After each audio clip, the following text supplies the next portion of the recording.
রূপগঞ্জে বিএনপির দুই গ্রুপের সংঘর্ষে বাড়িঘর ভাঙচুর। দর্শক শুনছিলেন শিরোনাম, এবার বিস্তারিত। তো আপনি যদি আমাদের চ্যানেলে নতুন হয়ে থাকেন অবশ্যই চ্যানেলটি সাবস্ক্রাইব করে আমাদের সাথে থাকুন। নারায়ণগঞ্জের রূপগঞ্জে পোস্টার লাগানো কেন্দ্র করে স্বেচ্ছাসেবক দল ও যুব দলের নেতাকর্মীদের মধ্যে সংঘর্ষের ঘটনা ঘটেছে।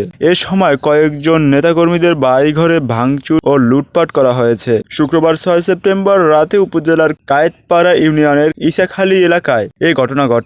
প্রত্যক্ষদর্শীরা জানান, শুক্রবার রাতে উপজেলা স্বেচ্ছাসেবক দলের সদস্য সচিব আলী আহমেদ লোকজন উপজেলা যুব দলের সদস্য সচিব বাবুলের লাগানো পোস্টার ছিঁড়ে ফেলেন। পরে উপজেলা যুব দলের সদস্য সচিব বাবুলের নেতৃত্বে একটি দল উপজেলা স্বেচ্ছাসেবক দলের সদস্য সচিব আলী আহমেদের একটি বাইকে আগুন লাগিয়ে দেয় ও তার মালিকানাধীন একটি প্রাইভেট কারে ভাঙচুর চালায়। পরে যুবদল ও স্বেচ্ছাসেবক দলের লোকজনের মধ্যে সংঘর্ষ ঘটনা ঘটে। সংঘর্ষের সময় উপজেলা ছাত্র দলের যুগ্ম আহ্বায়ক কামরুল হাসানের বাড়িঘরে হামলা চালিয়ে ব্যাপক ভাঙচুর লুটপাট চালায়। হামলাকারীরা তার বাসায় থাকা স্বর্ণালংকার ও মালামাল লুটপাট করে নিয়ে যায়। রূপগঞ্জ উপজেলা ছাত্র দলের যুগ্ম আহ্বায়ক কামরুল হাসান বলেন, বিএনপির প্রতিষ্ঠাবার্ষিকী উপলক্ষে বিভিন্ন জায়গায় পোস্টার লাগায়। শুক্রবার রাতে উপজেলা স্বেচ্ছাসেবক দলের সদস্য সচিব আলী আহমেদ লোকজন ইসাখালী এলাকায় বাজারে লাগানো পোস্টার